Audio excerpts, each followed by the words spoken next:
لە هەرکوێکەن و بینەری زوومن ئەم کاتان باش ئەم شەو لەگەڵ ڕێباز حەملان یاریدەدەری سەرۆکوەزیرانی هەرێمی کوردستان بۆ کاروباری ئابووری پرسی موچە و گرفتە داراییەکانی بینی هەرێمی کوردستان و بەغداد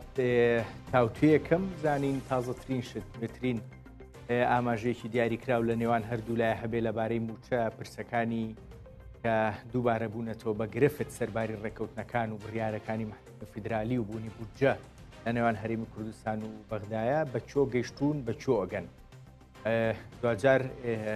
کە دەچێت پرسیاری زۆرینەوە بێ موچەی مانگی 5 وە مانگەکانی دیکەی ئەم ساڵ چارەسەرێکی دیاریکراو هەیە یان پێدەچێت بە هۆی ئەوەی کە هەم هەرێمی کوردستان هەم عێراق چاوەڕێی هەڵبژاردننی پەرلەمانی عێراقەکەن و بە شێوک لە شێوەکان دەکرێت هەردوو لا بە تایبەت عێراق ئەوی باسەکرێ وەکو جۆرێک لە فشار جۆرێک لە کارتی هەڵبژاردن بەکاری بێنێ پێدەچێم جارە دۆخەکە یان دۆخێکی قورستر ڕاستێکی لە نێوان هەردوو لایە لە ئارادا بێ بەرحاڵ من ئەمانە هەمووی لەگەڵ کاکڕێبازە گفتوگۆکە میوادارم وەڵامی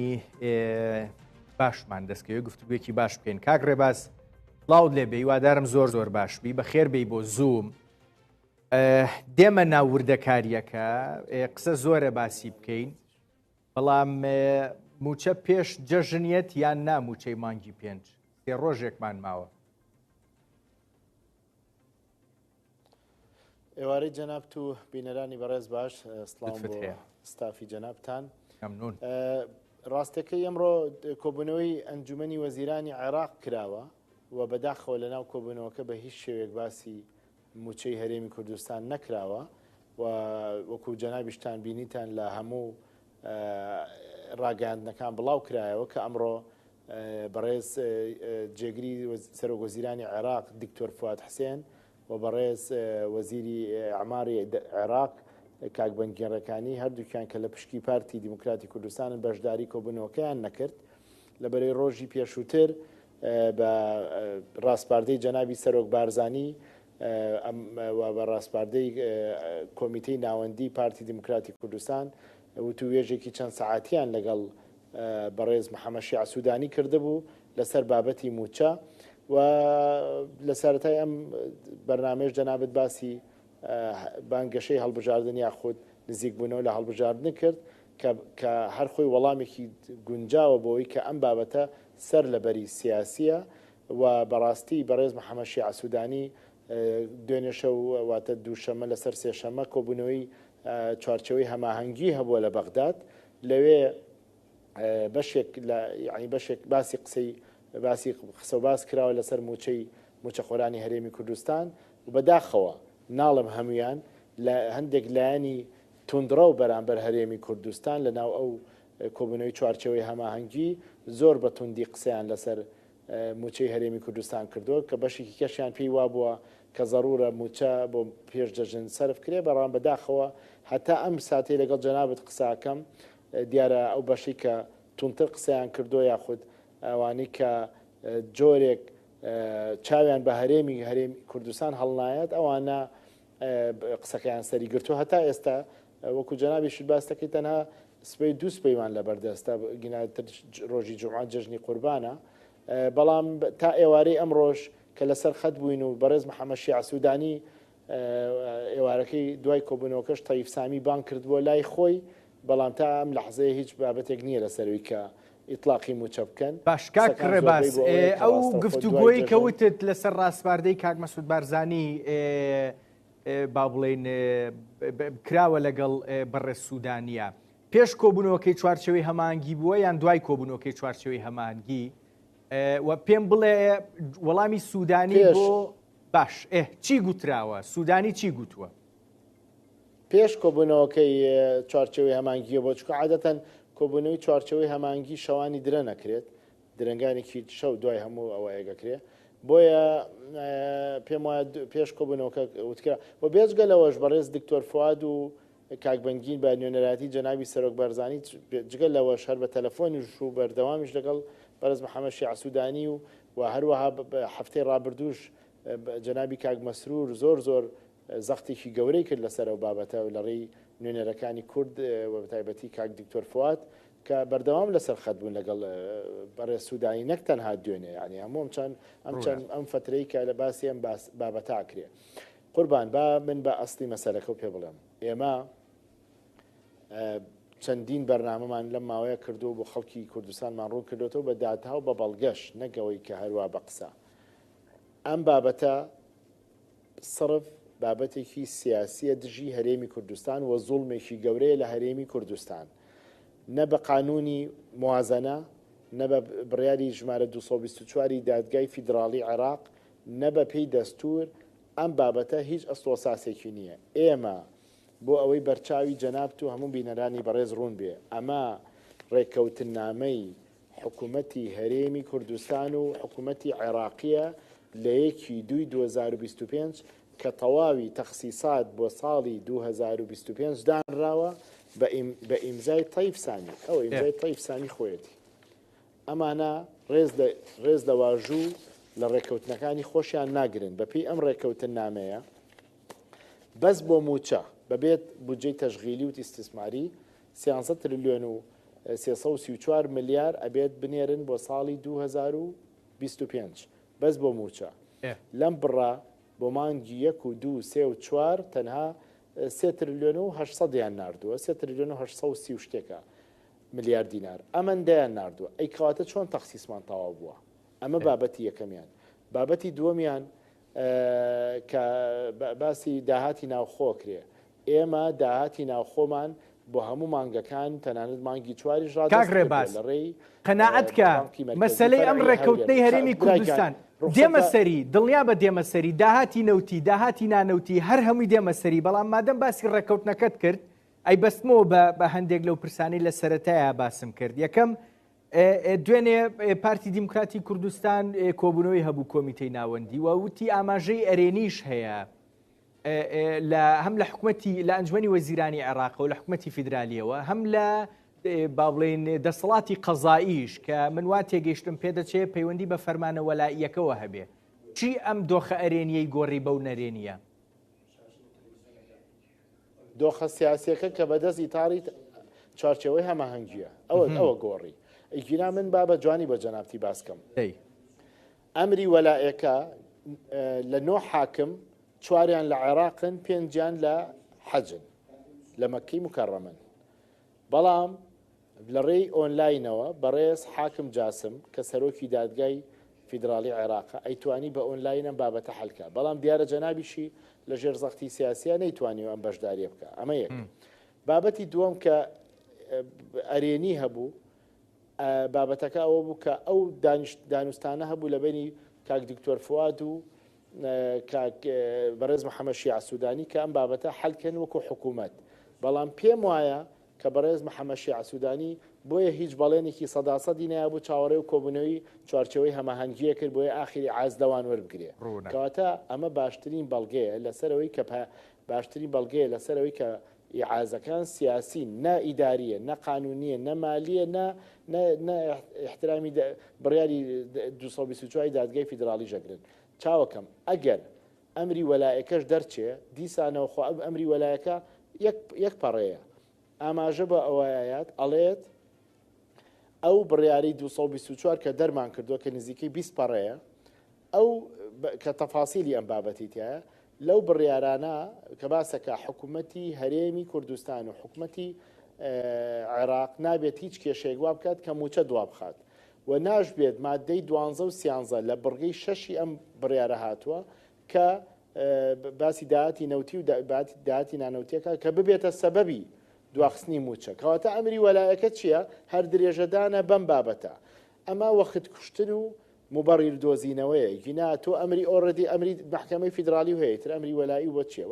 مشکلە نییە بەڵام ئەیانتوانی دەریکەن ئەیانتوانی دەریکەن بۆ یەک جوابانەی وەڵام بۆ قسەکەی جەنابەت بزدە بە دوا بوو دوێنێ قەرارێکە بوو هەر ئەوەش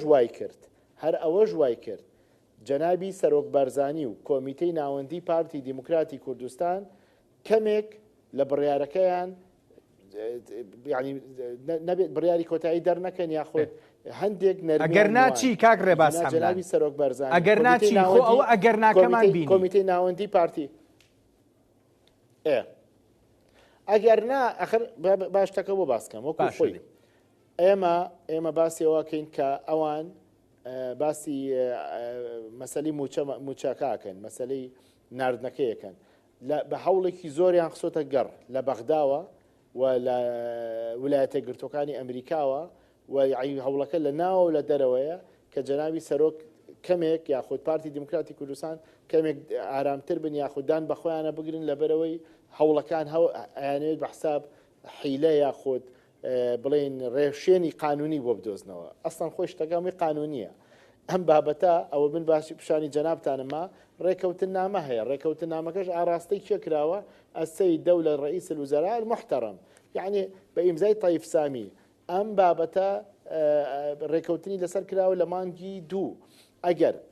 قانونیکی تایە کە پێویست بە حساب بە محکمەی فیدرالی براکیان ڕوخسەت بە ئەگەر ناقانونیکی تێدایە هەر بۆ لە مانگی 1 و 2 3 و 4 ئەم بابەتیان نێنا ئەگەر مەسەلەکە سیاسی نییە بۆ ئێستا باسیەکەن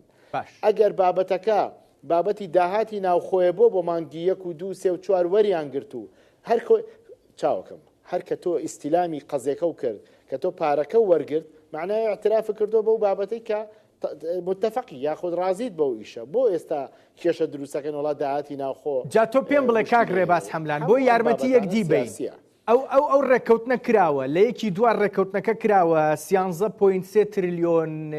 دینار مافیێرێمی کوردستانە لەم ساڵا وەریگرێ بەغداد ئەوەندەی و ناردووە کە باست کرد زۆرمان ماوە لایەن بەڵام تایەکی دیکە لە ڕێککەوتنەکان نییە پەیوەندی بە پابەندیە داراییەکانی هەرێمی کوردستان و مەسلەی تەڵتینیشەوە هەبێت کە ئەمە ئەکرێ هەم لە ڕێککەوتنەکەی هاتبێ و هەم بەشێکیشە لە بڕیارەکەی محکەمەی فیدرالی دادگای فیدرالی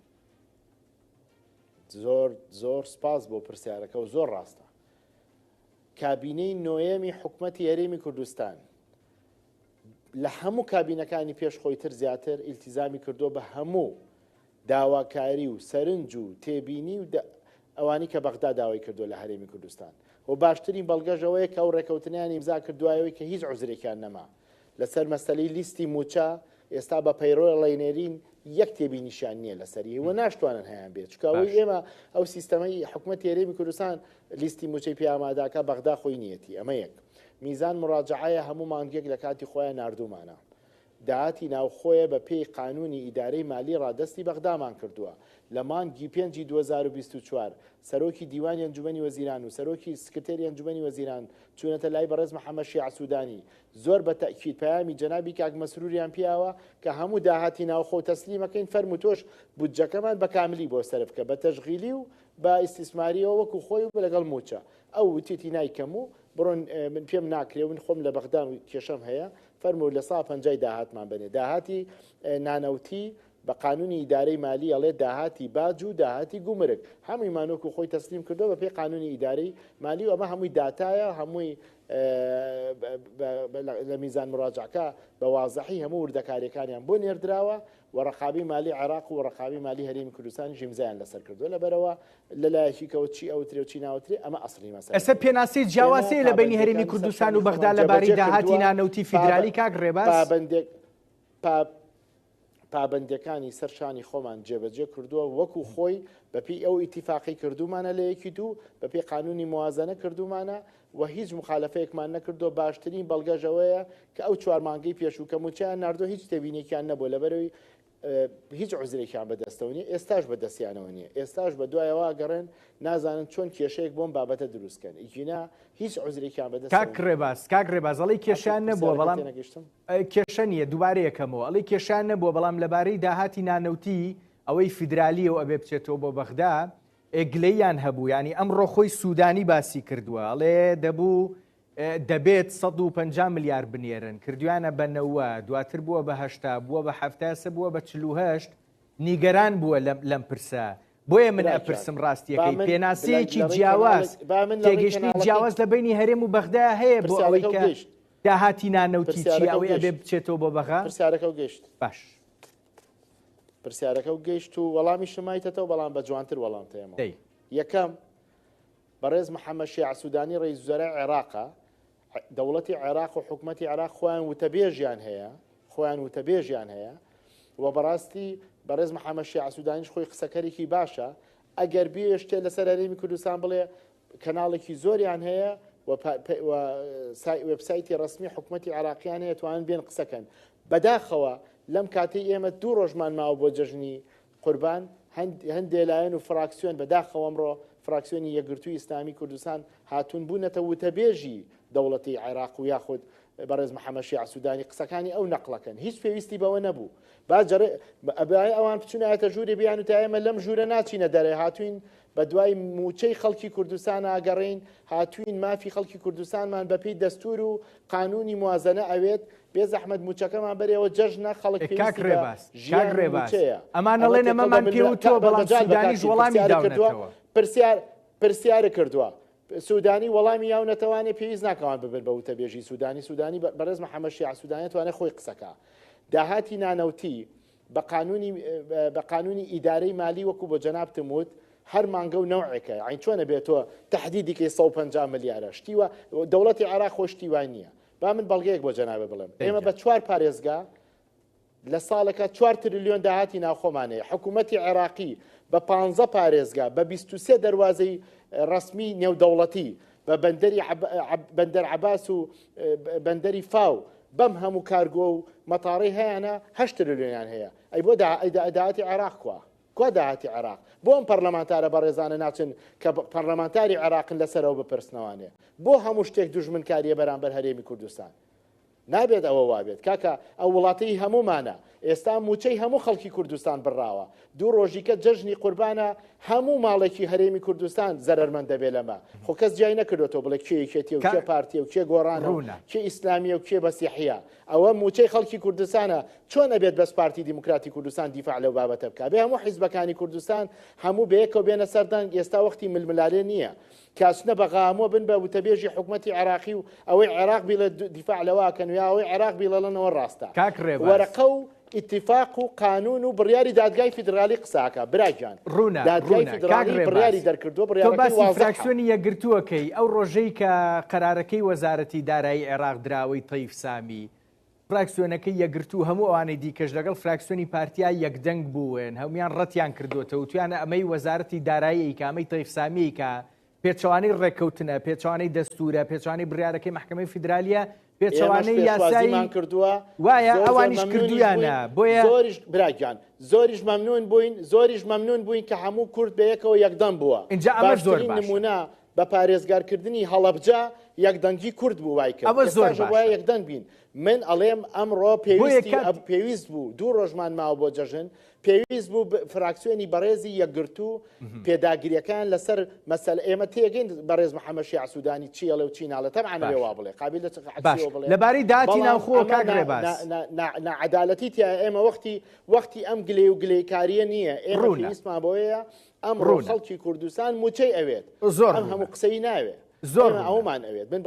کاک ڕێباز لەبارەی داهاتی نانەوتی ناوخۆ ئەوەی کە ئەبێ بچێتەوە بۆ بەغدا ئەڵێ ئەگۆڕێت ئێمە ئەگەر وا بێ هەڵەمان نەکرد کاتی خۆی دانمان ناوە بەوەی کە نزیکەی 320 میلیار دیناری مانگانەیە نەبوو هیچ بڵێن ڕقەمێک بڵین چونکە وازەحە ئەمە بەرز و نزمەکە کاک براکیان با من عەرزی جەنابەکەم ئەو داهاتی کە باس کراوە ئەگەر 320 میلیار بێ خۆ ئەو 320 میلیارە نابێت لە 150 ئەو 320 میلیارە ئەگەر خۆی مشکلەکەی ئێمە ئەوەیە هەرچی هەڵە سێبێ بە محەلیلی مالی یاخود هەرچی دوو دیێڕەخوێنێتەوانەیە ئەوە من جاریکیان پەرلەمانتارێک تەلەفۆنی بۆ من کرد وتی منە و کاتە وەزیری مالی هەرێم بووم ببوورە لە مۆزوعەکە دەرەچم بەس ئاسایی وتی TBI چییە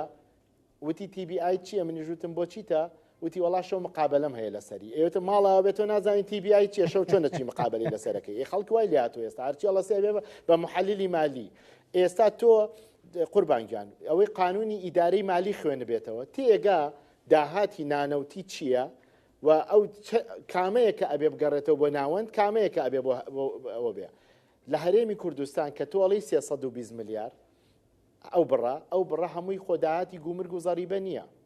ئێمە ڕسوماتی سەرجەم وەزارەتەکانمان هەیە هی وەزارەتی ناوخۆمانەیە گەشتیاریمانەیە وەزارەتی عەدلمانەیە کارەبامان هەیە ئەمانە بە قانونی ئیدارەی مالی ناچێتەوە بۆ بەغدا ئەمە بە قانونی ئیداری مالی ئەڵێ داهاتی باج لەگەڵ داهاتی گومرگ لە 150 بۆ پارێزگا و حکوومەتی هەرێمە بێ یعنی فیدراالێکا بێ بەشە فیدراالێکا بێ لە سەدا پەنجای ئەو پارەی کە لە داهاتی گومرگ و باجە دێتەوە بۆ حکوومەتی ناوەند وازەحە اینجا ئەم مانگە لەوانێ 100 ملیار بێ مانگی کە لەوانێ 150 بێ تۆ میزان مراجعەت هەیە کە ڕقابەی مالی هەرێم و بەغدا متابعەیەەکە بەپی ئەمە لە 150 تەسلیمی بەغداک اینجا هەر مانگە و نەوە اینجا نهێنی ئەوەی کە تا ئێستا سوودانی و تەیف سامیوانە دیکە گلەیان لەم بارەیەوە هەیە بێت چی نهێنیەکە چییە خۆ ئەوان وردەکاریەکان نەزانن براگیان نهێنی چییە من بۆ لە بیدایەتی بەرنامەکە بە جەناب تەڵێم و تا کۆتایی و تا 100 بەرنامەی کەش ئەمەی ئێستا بە هەرێمی کوردستان ئەکرێت نەعەدالەتیشی گەورەیە زوڵمێکی سیاسیە فەرزکردنی ئیدارەی کۆمەڵێک لایەنی توندڕەوی بەغدایە بەسەر هەرێمی کوردستان ئەیانێت خۆیان پسەپێنن کە ناتوان خۆیان پسەپێنن بەڵام بەداخەوە هەم کاتەکەی حساسە لەبەری بەرەجەژنانە هەم بابەتەکە قوربانیدانەکەی و زەرمەندەکەی و باجەکەی خەڵکی کوردستان و موچە خۆران ئەیدەن ئەمە کارە ساتەکەیە ئیگینا ئەم بابەتە بابەتێکی سرف سیاسیە و بەڕاستی زۆر بەداخەوانێ ئەوانە هیچ وەفایان نەبوو بۆ هەموو پشتیوانەی کە هەرێمی کوردستان بەرامبەر ئەوان کردیان هەر هەموو ئەو لایەنانی لە بەغدای ساباڵە دەسن لەم هەرێمی کوردستانەوە لە سەردەمی معارەزە بوون لە سەردەمی مەجلیسی حکم لە سەردەمی پێکانێنانەوەی دەوڵەتی عێراقی هەمووی لێرە پشتیوانی کران ئەم دەوڵەتی کە ئێستا لە عێراقا بە پشتیوانی گەلی کوردستان و قیادەکانی هەرێمی کوردستان ئەوانە بوونەوە بە دەوڵەت و ڕوونە مێژوەکە دیارە چۆنە کاک ڕێباز حەملان ئەگەر ڕێم بە ڕاستیەکەی ڕێم بە بابێمە سەر پرسی نەوتیش داهاتی نەوت چونکە پێم وا بێ سەرباریەوەی بەردەوام لێکدانەوەی سیاسی ئەوانە ڕوونە شەڕی سیاسی بە هەرێمی کوردستانە فرۆشترێ بەڵام ئەم مەسلێش هەر یەکێکە لە گرفتەکان بۆچی داهاتی نەوت سەرباری ڕێکەوتنەکە و هەموارکردنەوەی ئەوەی یاسای بودجە مادەی 12 بۆ نەوت نایرێ بە سۆبۆ بۆ داهاتەکەی نادرێ بە بەغدا بۆ هێشتان گرفتمان هەیە لەو بارەیەوە وڵی زۆر سپاس دەکەم زۆر سپاس دەکەم کە و پرسیارە کرد با من یەک شتە پێ بڵێم ساڵی 2024 20 میلیۆن بەرمیل نەوتمان ڕادستی بەغداد کردووە ڕادستی سۆمۆ کردووە تا ئێستا جەنابەت چەنە لە پارەکەی دیوە حکوومەتی هەرێمی کوردستانی ژەوەنەی بینیوە نە داهاتەکەی دیارە نە کولفەی ئەو شەریکاتانی کە ئینتاجی نەفتەکەیان کردو پارەکە ئەدەن 20 میلیۆن بەرمیل بەس ساڵی پار باشە ئەو بێجگە لە ڕابردووتری چەندین جار ئەم شتە کراوە کاکە ئەوان التیزام ناکەن التیزام ئێستا ئەم شەریکاتانی کە نەوتی هەرێمی کوردستان ئینتاجەکەن لە ڕابردووەمانە و گرێبەستی نێودەوڵەتیان هەیە گرێبەست هەیە بۆ 15 ساڵە هەیە بۆ 20 ساڵە هەیە بۆ 20 ساڵە هەیە بۆ 50 ساڵە ئەم گرێبەستانە نێودەوڵەتین وەزیری نەفتی عێراق خۆی هاو لەم هەولێری پایتەختی هەرێمی کوردستانە وتی هیچ سەرنج و تێبینیەکمان نییە لەسەر عقدەکانی هەرێمی کوردستان هەمووی عقدی ستاندەردن و نێودەوڵەتین و دەستوری و قانونیشن ئەوە قسەی بەڕێز وەزیری نەفتی ئەم ئێستای کە وەزیری نەفتی عێراقە لەم هەولێرە وتی ساڵی 2024 ئەمە یەک دوو ئەم شەریکاتانە وەختی خۆی عقدەکانیان لەگەڵ هەرێمی کوردستان هەرێکە و نەوعەکە بە پێی مەناخی جغرافی شوێنەکە فەرقەکە بۆیە هەندێکیان بە $30 بووە هەندێکیان بە $20 بووە هەرێکە لا ئاخری هێنایانە سەر $6 عێراق ئەوانە هیچیان ڕازی نەبوون دوای کە هاتووتە $16 ڕازی بوون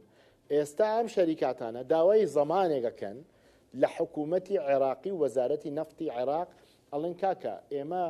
پارێکی زۆرمان لای حکوومەتی هەرێمی کوردستانە کە لە ڕابردوو بەوەی ئەم کێشانی بینی ئێوە و بەغاد وەرمان نەگرتوێتەوە ئێستا ئێمە ساڵی پاریش ئەو هەموو نەوتەمان ڕادستی ئێوە کردو یەک فلسمانە وەرنەگرتووە خیتاب زەمانێکمانەوێت کە ئێمە ئەم نەوتە ئینتاجەکەین و هەناردەیەکەین و سۆمۆی فرۆشێ چێ مستحقاتی ئێمایە هەتا ئێستا عێراق ئامادە نەبووە ئەم زەمانە بات وەلەگەڵ هەندێک کێشەی تەکنیکی کەیان هەیە بینی خۆیانە ئێمە وەکو حکوومەتی هەرێمی کوردستان بەڕێز کاک مەسرور وەزارەتی سامانە سروشتەکانی هەرێمی کوردستان و سەرۆکایەتی ئەنجومەنی ڕاستپارت کە وەفدێکی مفاوەزات پێک بێنن کە شەریکاتی نەوت کە ئینتاجەکەن لە هەرێمی کوردستان نوێنەری خۆیان هەبێ 6 شەریکە لەو مفاوەزاتە بەشداری کردو بۆیە خۆیان ببنەواجی هە لەگەڵ عێراق مفاوەزاتکەن لەگەڵ حکوومەتی عێراق و وەزارەتی نەوت و کۆمپانیای سۆمۆ ئێستا ئەوەی ماوەتەوە شەریکاتی نەوتە کە خۆیان لەگەڵ سۆمۆ نەگەشتونەتە نەتیجەگینا ئێمە لە 2 ساڵە هاوارەکەین کە ئەم نەوتە دەستکاتەوە بە هەناردە و بفرۆشرێ هیچ نەبێ بەو داهاتەی موچەی موچەخۆران یاریمی کوردستان دابین کرێ یعنی 16 دۆلارەکە تەواو قبوڵە لای کۆمپانیاکانیش ئەوەی ماوە جۆرێک لە دڵنیاییە ئەوە قبوڵە بەڵێ ئەو کۆتایی هاتووە اینجا قەرزەکە چەنە ئەوەی کە لەسەر هەرێمی کوردستانە و دڵنیاییەکەش چۆن بۆ کۆمپانیاکان دروست دەکرێت ئەگەر ڕوخسەت بی ئەو 16 دۆلارە ڕێککەوتنێکە کرێ بە ماوەیەک نەوت هەناردە ئەکرێت لە بینی سۆمە و کۆمپانیەکانی ئێمە تەوان هەناردەکەی خۆمانێکین وەکو حکوومەت یاریمی کوردستان بەڵام فرۆشتنەکەی لە ڕێی سۆمەوە کرێ لە بەندەری جیهان ئەوە ڕێککەوتنەکەیە بەڵام ئەم 16 دۆلارە چییە بێ فترەیەک بۆ ماوەی چەند مانگێک وا فرۆشرێت دوای ئەوە شەریکەیەکی نێودەوڵەتیەت کە بێلایە نەبێت ئەو شەریکەیە قەرارەیەت ئایا ئەم نەوتەی کە ئینتاجەکرێت لە هەرێمی کوردستان ئەو 16 دۆلارە ئیستحقاقی خۆیانە یا کەمترە یا زیاترە ئەو قەرارەیە بەڵام بۆ بیدایەت بەو 16 دۆلارە ڕێکەوتوین ئەوە ئیتفاقە بە نیسبەت خطاب زەمانەکە ئەبێت حکوومەتی عێراق لەلایەن وەزارەتی مالی ئیتحادیە و خطاب زەمانێک بعد بەم شەریکاتانی کە ئینتاجی نەوتەکەن پیان بڵێت ئێوە بەڕسمی هەموو مانگێک ئەو هەر شەریکە بە پێی ئەو ئینتاجی خۆی کات کولفەکەی چەنە بە پێی 16 دۆلارەکە خطاب زەمانێک دانێت لە بانک کە بڵێت ئەوە حسابی ئێوە لە لای ئێمەیە بۆی کە تووشی ئەوە نەبن چکە ئەو شەریکاتانە ئێمە ئەو هەموو مەسرەفە بکەین و ئەوم پارەیە سەرف بکەین و کەس نەبێ پارەکەمان باتێ ناتوانین لەسەر ئەمە بکەین ئەمە ماوەتوانێت لەگەڵ هەندێک گیشی تەکنیکی بینی سۆمە و شەریکاتە باش کاک ڕێباز قەرزەکە چەندە ئەوەی کە هەرێمی کوردستان پێویستە بیاتەوە بە کۆمپانیاکان وردەکارەکەی لای وەزارەتی سامانە سروشتێک بزەبەت دەسا لە بەردەمی من نییە چکە لە وردەکاری وەزارەتی سامانە سروشتەکانە بەڵام بە تاکید ئێمە ئەو شەریکاتانە عەقدیان لەگەڵمانە هەبووە و ئەویان کردووە نەوتیان ئینتاج کردووە و معقول نییە کە تۆ 2 ساڵە هەناردی نەوت ڕاگیراوە هیچ داهاتێک ناتوە کە پارەکەیان بیدرێتە کاک ڕێباز قسەیەکەیە کە لە 27 مانگی دوای ڕاگررتنی هەناردەکردنی نەوت هەرێمی کوردستان داهاتی نەوتی سفرە و ئەمە راپۆرتی گوایە چاودێری داراییش بووە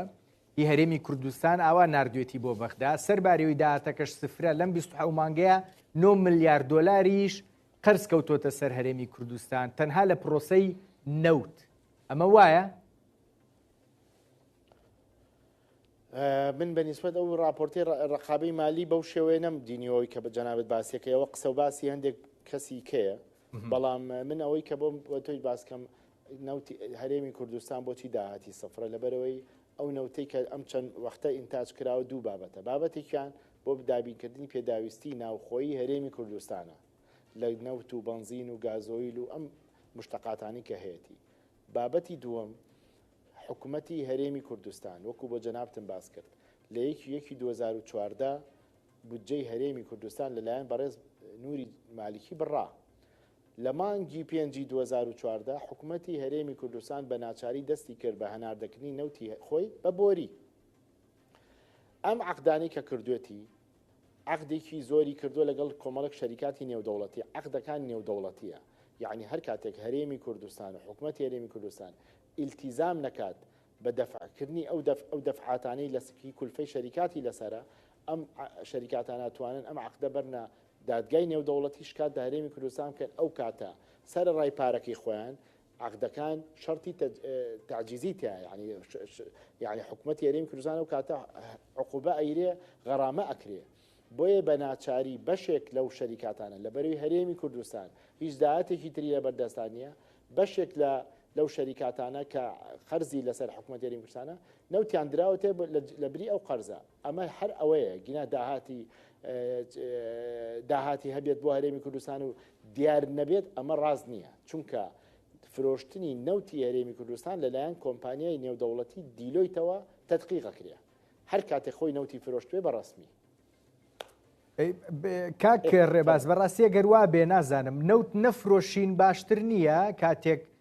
تەنها لەبەر قەرزی کۆمپانیاکان ئێمە ناچارین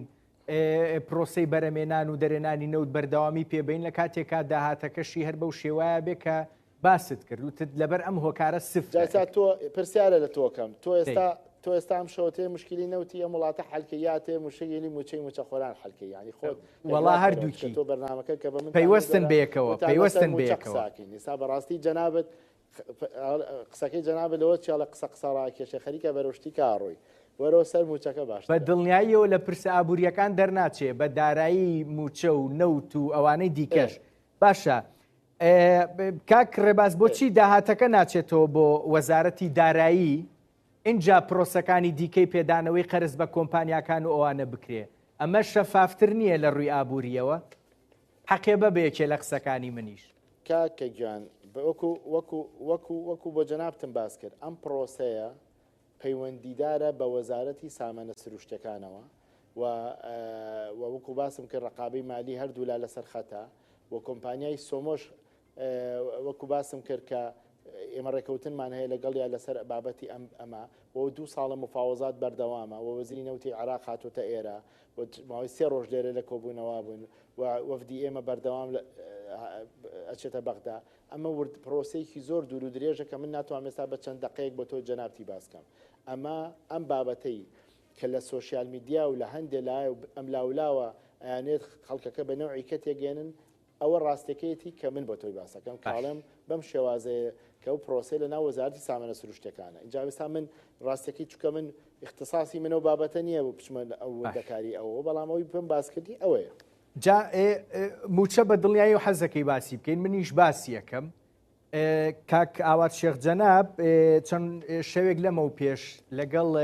با بڵێن هاوڕێمان کاک ڕەنگ سەنگاوی لە کەناڵی ڕوودا و بەرنامەی هەبوو وتی ئەگەر ناچارمان کەن خۆمان نەتوانین ینی موچە بین کاک ڕێباز چۆن نەتوانین ئەمە بکەین ینی هەرێمی کوردستان چۆن نەتوانێ موچە بە لە کاتێکا داهاتی ناوخۆەوە دیارە چەنە و داهاتی نەوتیش باست کرد نامەوێت هیچی تر بڵێم چۆنە ڕوات بۆچی سفرە حکوومەتی سبینێ چوارشەمەیە کۆبوونەوەی ئەنجومەنی وەزیرانی هەرێمی کوردستانە بڕگەی یەکەم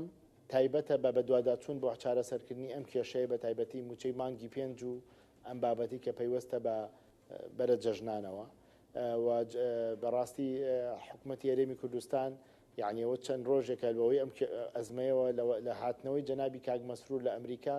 هەموو سەرقاڵیەکانی تایبەت کردو بەم بابەتەوە زۆر زۆر بە جددی متابعەیەکە و بەدوای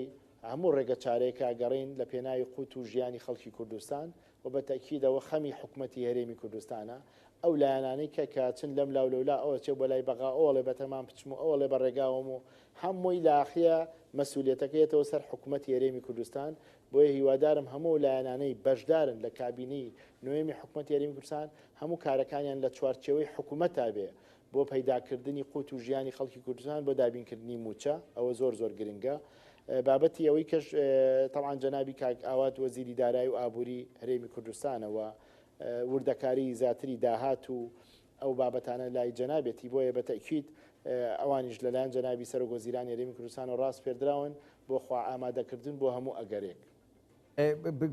کاک ڕێباز چۆن خۆمان ئامادەکەین بۆ ئەگەرێک کە ڕاستیەکەی تەنها داهاتی ناو خۆمان لە بەردەستا بێ ئەمە قورس نییە بۆ هەرێمی کوردستان ئێمە وەکو باسم کرد سوورین لەسەرەوەی کە بە زووترین کات هەناردەی نەوتی هەرێمی کوردستان دەست پێ بکاتەوە بە تایبەتی تورکیا ڕازیە و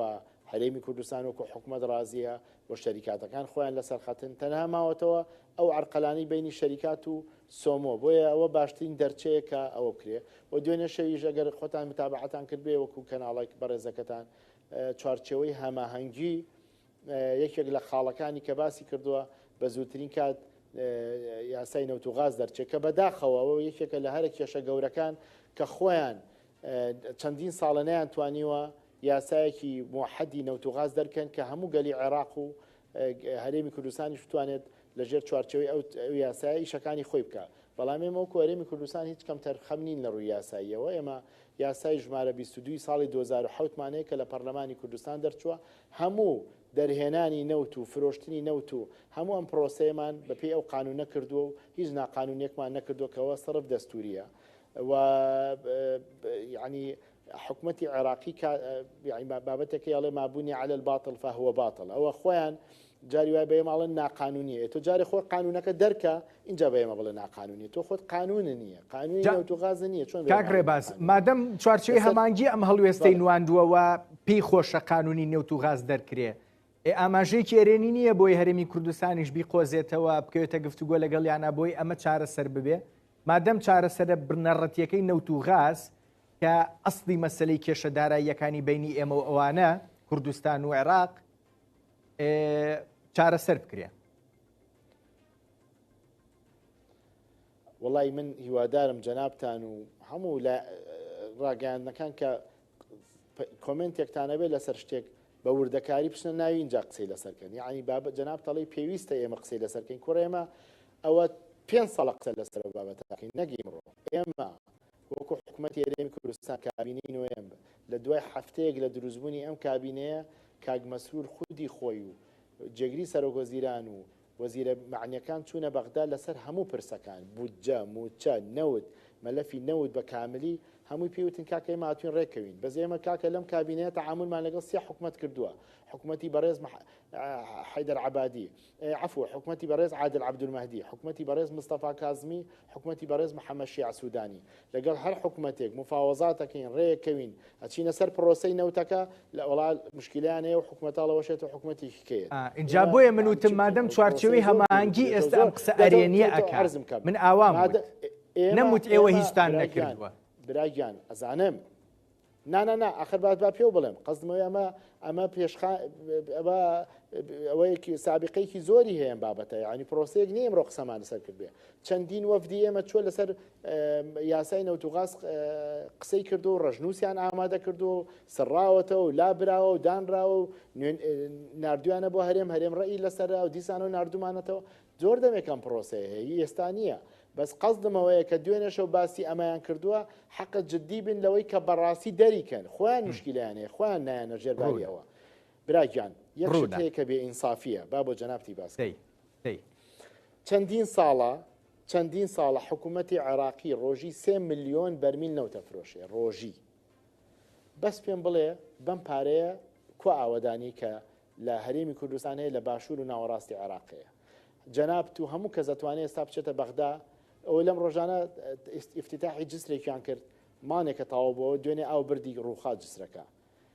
ئەوان هەر نابێت لە ڕویان بێباسی ئەو بابەتانە بکەن چونکە کێشیان زۆرە ئەوان نەداهاتی نەوتەکەیان کەس نازانێت بزدەبت چۆنەوە نەداهاتی ناوخۆکەیان لەبەرەوە ئێمە بە هەموو کەم و کوڕی و تێبینیەکیش بە 400,000 بەرمیل ئەو پێشکەوتنی لە هەرێمی کوردستان هەیە نە لە ناوەڕاست و نە لە بەغدا و نە لە باشووری عێراق نییە یعنی ناکرێت ئەم هەموو قسێت هەر ڕاستەوخۆ هەرێمی کوردستان بقرێتە زایدەکەەوە لێ بدرێ ئێمە ناڵین تێبینیمان هەیە نییە خۆمان چەندین جار لە کۆبنەوەی مەجلیس وزەرا و جەنابی کاک مەسرور خۆی ئیعلانی ڕیفۆرمکردنی کردو لە سەرەتای ئەم کابینەوە تا ئێستا ئێمە زانین کە پێویستە زۆر شت چاکتر بکرێ نەمانوتە هەموو شتێک 100% بەڵام کە بیت مقارناکی لە بین ئێمە بەغدایە ئێمە فەرقمان زۆرە بە هەموو ئەم دژایەتی کە بەرامبەر ئێمەش کرا لەم کابینەیە زانین چیان شت بە ئێمە کرا هەولێری پایتەختی هەرێمی کوردستان درایە بەر ساڕوخ چەندین جار پەرلەمانیان داخستین نەوتیان 2 ساڵە ڕاگرتوین بە ناوی محکەمەی فیدراالیەوە هەر ڕۆژە بڕیارێکیان دەرکرد بۆ عەرقەلەکی دروستکردن بۆم حکوومەتە اینجا ئەخیر شتیش بە هەوڵی ئەو برادرانی کە لێرە دەمڕاستی ئەوانن موچەشیان خستە سەر بەغدا وتیان هەموو مانگێک لە 27 لە 20 بۆ 25 مان موچەکانتان لە گیرفانتانایە ئێستا ئێمە باجی هەموو ئەم ناکۆکیانەین لەگەڵەوە هەر نەوەستاوین ئەوانە لە بەغدا چاویان بە پێشکەوتنی هەرێمی کوردستان و بە داڕشتنی بەردێکی بناغەی ئابووری ژێرخانێکی ئابووری پتە نایە بۆم هەرێمە ئیگینا هەرچیەک ئەوترێت بەمە ئێستاشەوە بە جەنابتم باس کردووە ئەوەی ئێستا لەبەر دەستمایە دەستورم لەبەر دەستە لە مادەی 112 بە بەڕوونی باسیەکە کاڵێ هەرێمی کوردستان مافی خۆیەتی نەوت و غازەکەی خۆی دەرکات بەڵام لەگەڵ حکوومەتی فیدراالیە بێ قانونێکی موحەدیانە بێ بۆی ڕێکی خاتەوە ئەیکە نەیکەن قانونەکەی مە بڵێن چی ئەمە یەک بەنسبەت موازنە ئەو باسم کرد ئێمە ڕێکەوتنمان هەیە بەنسبەت قانونی موازنە التیزاممان کردو بە 12.67 خۆمان کە قەت نەبوو جێی تەشغیلی و تا ئیسtismاریان نەناردووە هەر موچەکەی ئەوەش ئاوایی نێرن چ شتێک ماوە بە ئێمەیان وتبێ و نەمان کردوێ خۆشیان نازان چێڵن جەنابەت خوا لە بیدایەتیان بەرنامە باسی تەوتین و هەژماری منە کرد کاکە ئەمە بوو بە تیارە لەم خەڵکیان کرد تەوتین و هەژماری من یەک شتە بە دیجیتالکردنی موچەی موچەخۆرانی هەرێمی کوردستانە ئەمایان ناوی تەوتینە لە عێراق و بە عەرەبی ئەمایان هەژماری منە یعنی هیچ فەرقێکی نییە ئەم هەژماری منە ئەبێت بە مەراحل جێبەجێکرێ بە یەک ڕۆژ و دوو ڕۆژ جێبەجێ ناکرێ لە ڕێکەوتنەکەمان لەگەڵ تایف سامی کە ئیمزای کردو لە جیاتی حکوومەتی عێراقی بەو شێوەیە کە تا سیویەکی دوانزەی ئەم ساڵ هەژماری من کۆتایی بێواتە هەموو کەس ببێتە موچەخۆری ببێتە خاوەنی خۆی ئێستا لە قۆناغێکی زۆر پێشکەوتووە زیاتر لە 800,000 کەس بۆ 900,000 کەس فۆرمی پڕکردوێتەوە ژمارێکی کەم ماوە تا کۆتایی ساڵ تەواوە بێ بەنسبەت بابەتەکانی کە وەکو بم باسکردی داهاتی ناوخۆی تەسلیمان کردووە UPN ئەوەی کەوتیانە بێ هەموو فەرمانبەرێک UPN بێ UPNمان کردووە کە بایۆمەتری بوو دوای وەزارەتی تەختیتی عێراق وتی ئەو بایۆمەتری لە هەرێمی کوردستان کراوە لەگەڵ ئەو UPN ئێمە کردومانە یەکشتە وەکو یەک حسابیان کرد مەسەلەی ناوی سیانیە و کاکەوتیانی و ناوەکانتان سیانی ئەوەشمان گۆڕی کردمان بە ناوی چواری بەس پێم بڵێت چ شتێک ماوە ئێمە نەمان کردوێ یەک دێرمان پێ بڵێن کاک ڕێباز باست کرد وتت ئەرکەکە بۆ حکوومەتی هەرێمی کوردستانە بۆ ئەوەی چارەسەری بکە ڕاستیەکەی لەم ڕۆژانەی پێشووە کاک بافڵ تاڵەبانی سەرۆکی یەکێتی وتی ئەگەر کاقوبات بڕوە گرفتەکان چارەسەرەکە کاقوباتیش بەشێکە لە حکوومەتی هەرێمی کوردستان بۆچی ناچێت چارەسەری بکە کاقوبات جێگیری سەرۆکوەزیرانی هەرێمی کوردستان و شخصی دووەمە لە ناو حکوومەتی هەرێمی کوردستان و ئێمە وەکو باسم کە هیواداری نەو لایەنانەی کە بەشدارن لە کابینەکە وا بکەن کە نوێنەرەکانی خۆیان لە ناو کابینەکە دەوری خۆیان بگێڕن کە ئەوان تەمسیلی حیزبەکەی خۆیانەکەن و هەموو وا بکەین کە حکوومەتەکەمان ئەوەندە بەهێز بێت کە بتوانێت حکوومەت و حکوومەت مفاوەزات بکەین نەکەس ڕۆژە و لایەنێک بچێتە بەغا بڵێ وەڵا کاکەەوە من چوم لەگەڵ بەڕێز محەممەد شیع سوودانی باسی موچەمان کرد جایەتە دەرەوانێ لە باتی بڵە حلم کرد ئەڵێ وڵا بەڕێز سوودانی وتی یاک دوو سێ چوارە بێتە وتەبێژی سوودانی هەر لایەنێک تا ئێستا لایەنێکم پێ بڵێ چوو بێتە بەغا و حەلەکەی نابێتەوە لەگەڵ خۆی لە ئاخری هەرەوەی کە حەلێکە حکوومەتی هەرێمی کوردستانە باش کاک ڕێباز پێمەوە سەر ڕێکەوتنەکە چونکە زۆر باست کرد ئەوەی ئەمساڵ و بنەمایەکی بەقوتە بۆی کارێمی کوردستان با بڵێن بەرگری لە خۆیەکە لە چوارچێم گفتوگویانەیە ئێستا ناقانونیەک نایاساییەک لەلایەن وەزارەتی دارایی لەلایەن تەیف سامیەوە کراوە بەرامبەر بە هەرێمی کوردستان جا هەم لە چوارچێوەی ڕێکەوتنەکەی کە باست کرد هەم لە چوارچێوەی بڕیارەکانی محکەمەی فیدرالیش بۆچی نایدەن بە دادگا لە محکەمەی فیدرالی براگیان واللهی من نازم چەند شت بە تۆ باسکەمەوە نەمشت لایە زۆرە ئەزانی پرسیارێک لە تۆکەم محکەمەی فیدرالی بەدەستی خۆیانەوە نییە باشە ئەوە بڕیاری محکەمەی فیدرالی کاکە گیانە ئەوە جەنابی کاک حاکم جاسم محەممەد عەبودی امزای کردووە ئەوە بڕگەی 6 کە زۆر بەوازەحی ئەڵێت نابێت داهاتی نەوتی و نانەوتی ببێتە کە لە مادەی 12 و 13 ببێتە سەبەبی ڕاگررتنی موچە نابێت تێکەڵ بەم بابەتە بکرێ بێ بەردەوام بێ ئێستا ئەوە کاکە ڕێز لە محکەمە ناگرن ئیتر بچین لە محکەمە بڵین چی مەسەلەکە سیاسیە باشە بینە سەر مەوزوعی تەقاعودی ئەوە کاکی جانا بۆی جەنابتان بیبینن ئەوە ئیتیفاقی ئێمە لەگەڵ عێراق لەسەر ئەوەی کە پێڵێن تەوحیدی تەقاعودیمان کرد کە لە یەکی 2014ەوە حسابە باشە فەرموو ئەوە ئیمزای دکتۆر ماهیرە کە ڕئیسی تەقاعودی عێراقە ئەوە دکتۆر حەیدەرە کە ڕئیسی سندوقی تەقاعودیە ئەوەی خاتون مەریەمە کە ڕئیسی تەقاعودی هەرێمی کوردستانە ئەوەش ئەندامانی تری وەفدەکەن ئێمە کە خەڵکی احترامی ئیمزای خۆی نەگرێ ئێمە بڵێن چی ئەوە بابینە سەرەوەی تەیف سامی ئەوە ڕێکەوتن نامەکەمانە لەگەڵ تەیف سامی بێجگە لە تەیف سامی کە ئیمزای کردو بزانە چەند کەسیکە لە بەغداد ئیمزای کردو باشە ئەوە دکتۆرە وەسەنە کە ئێستا کەو کاتە ڕئیسی دایری موازنە بوو ئەوە دکتۆر جەمیل بوو کە ڕئیسی دایری دکتۆر جەمیلە کە ڕئیسی دایرەی محاسبە بوو اینجا تەیف سامی ئیمزای کردووە ئەمە بە پرۆسەیەکی دوور و درێژە تێپەڕیوە بەڕێز سوودانی ڕازی بووە چوارچەوەی هەماهەنگی ڕازی بوون اینجا نسخەی چۆتە محکەمەی فیدرالی نسخەی چۆتە ئەنجومەنی قەزا اینجا هاتۆ بۆ هەرێمی کوردستان یعنی من نازانم بەڕاستی ئەگەر ئێمە مخالفەیەکی قانونیمان هەیە مخالفەمانەیە لەسەر داهاتی نانەوتی مخالفەمانەیە لەسەر قایمەی موچە ئێ باشە ئەم ڕێکەوتنەوان کە کرد لەسەر ئەساسی ئەم ڕێکەوتنە موچەی مانگی 1 هاو 2 هاو 3 هاو 4 هاو ئەی بۆ لەم 4 مانگە یەک دێڕتانەوە خۆ ئەمەی کە ئێستا چووە لە موچەی مانگی 5 لە قایمی موچەکەی یەک شتی تا فەرق نەکراوە یەک دێڕیشی فەرق نەکراوە یەک کەس زیان نەکراوە بەپێی ئەم ڕێکەوتنامەیە نابێت لەم ساڵدا نەکەس تەعین بکرێ نە هیچ شەهادەیەکی تازە ببەسرێ ئەوی کە پێڵەن دەرماڵی شەهادە نە هیچ ڕاژێک بگوازرێتەوە نە هیچ کەس عقدی بۆ بکرێ هەموو دەستەکانیان گرتوین هێمە هەر ڕازی بووین لە پێناوی کە موچە سەرف کرێ دوێنێ وەزارەتی دارایی و ئابووری هەرێمی کوردستان شتێکی بڵاو کردێتەوە 50 کەس تێبینی یا وەڵاوە لێبڕینیان کرد کاکە خۆ لێبڕین ئێمە نەمان کردووە فەرمەوە ئیتیفاقی حکوومەتی عێراق فەرزی کردوواڵێ ئێوە لە یەکی 2014 کە ئێمە بڕیارماننا ئێوە تەقاعودی یەکخەین ئێوە وەختی خۆی لە سەدا حەوتان بڕیەوە ئێمە لە سەدا دەمان بڕیەوە بێ و سێمان بۆ بگێڕنەوە هەموو شتێک هەموو قەرارەکان کە ئێستا ئەدرێ و حکوومەتی هەرێمی کوردستان ناچارە بیکات لە پێناوی قوت و ژیانی خەڵکایە بۆەوەی کە ئیلزامکە ڕوونە کاکرێبە هیچ یاخود یعنی خاڵێک نین بەدەستەوە کە عێراق بیکا بەسەر ئێمە والله ئەمەی ئێستا ئەکرێت زوڵمێکی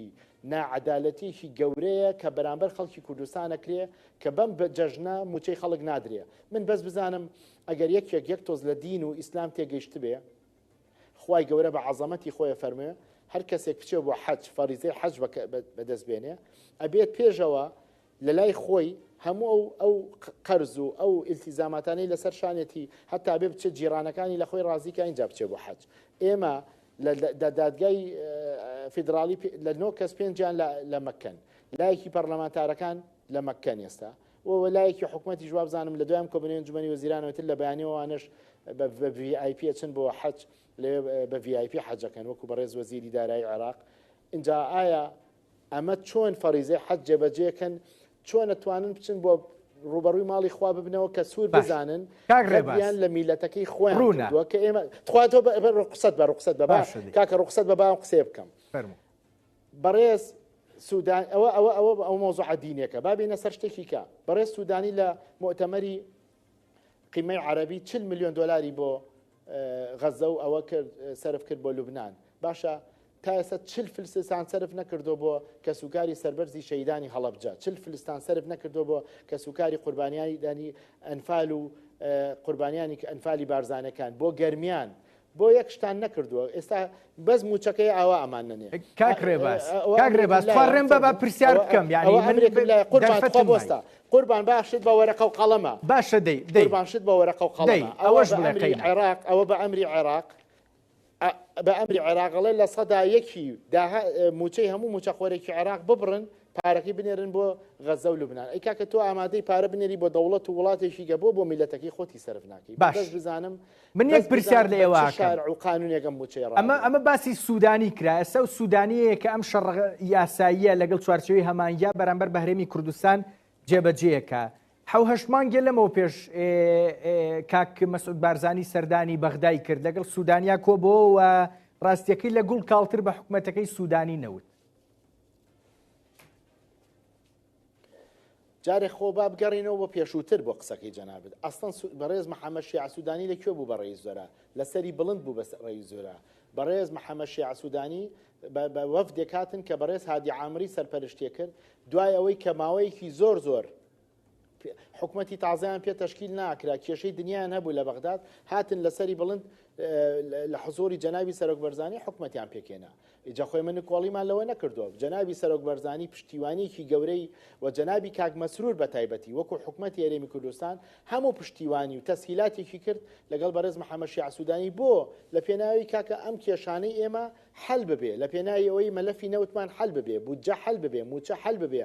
ناوچە دابڕێنراوەکان حل ببن ئەو زەوی و زارانەی خەڵکی لە کەرکووک و خانەقین و دیالە و شنگال داگیر کراوە هی کوردن و بە زۆر فەرز کراوە بەسەریانە خەڵکی عەرەبیان هێناوەتە جێگەیان ئەوانە حل بکرێت سەدان کێشەی کەمان هەیە خۆمە بەس موچەمان کێشە نییە ئێمە هەموو ئەم نەرمیانمانوە نواندووە پشتیوانی هەموو حکوومەتەیەک لە دوایەکەکانمان کردووە لە پێناوی ئەوەی کە کێشەکانمان لە بەغداد حل ببێت نەک بچین بۆ وڵاتێکی کە و لە وڵاتی کەوتە جا زۆر بە کورتی پێم بڵێ کاک ڕێباس ئەکەونەوە گفتوگویەکی سیاسی لەگەڵ بەغایاندا وڵاتەکە هەموو میلەتەکان بزانن ئەوانە بۆە بزانن کە عێراق پێکهاتەیەکی جیاوازی هەیە ئەکەونەوە گفتوگۆیان نا کاک ڕێباس کاتم نەما 30 جیاوازی تایە ئەبێتەوە حکوومەتەی کە لە عێراق بێ هەموو ئەمانە وەکو یەک کۆ کاتەوە عادل بێ لە بینیانە کە عادل نەبێ چی بکەینیانی باش دەکەونەوە گفتوگۆ جا حکوومەت هێرێمی کوردستانە یان لایەنە کوردستانیەکانی ئەوەی کە بەشدارن لە حکوومەتەکەی ئێستای سوودانی ئەکەونەوە گفتوگۆ لەگەڵ بەغدایان نا بە کورتی بە چەند سانیەک ئێمە هەمیشە لەگەڵ گفتوگۆ و تێک تێگەیشتنین هەمیشە لەگەڵەوەین کە لەسەر مێزی گفتوگۆ کێشەکانمان چارەسەر بێ احترامی دەستور ئەگرین لە پێش هەموو لایەکەوە احترامی قانونی موازنە ئەگرین احترامی بڕیارەکانی دادگای فیدراڵی ئەگرین ئیلتیزامیشمان پێوە کردەوە و بۆشم ئیسپات کردووی کە ئیلتیزامان پێوە کردووە بەڵام ئەگەر بیانێ فەرزێکی سیاسی یاخود ئەو هەیمەنەی خۆیان بەسەر هەرێمی کوردستانە فەرزکەن ناتوانن چکە حکوومەتی پێش ئەوان کە زۆر بەهێزتر بووە و یعنی قەزم ڕژێمی پێشووتر زۆر بەهێزتر بووە لەمان نەیتوانیەوە بکە ناتوانێت ئیرادەی خۆیان بەسەر گەلی کوردستانە فەرزکەن چونکە ئەم هەرێمەی ئێمە هیچ کەس خێری پێ نەکردووە لە خۆی دروست نەبووە ئەمە قوربانی گەورەی دراوە لە ئەنفال لە هەڵەبجە لە شەهید لە کیمیاوی قوربانیکی زۆر شەهید لە خوێن لە وڵاتە ڕژاوە تا بۆ بەم هەرێمە لەبەرەوە ئامادە نین هیچ کەس ئێمە احترامی دەستور ئەگرین بە پێی دەستور سپاس دەکەم ڕێباس حەملان یاریدەدەری سەرۆکوەزیرانی هەرێمی کوردستان بۆ کاروباری ئابووری دەستت خۆش بێت لوتفت هەیە سپاس بۆ ئێوەش بەدوعا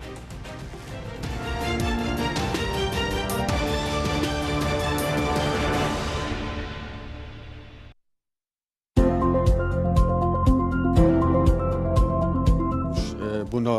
پارێزگا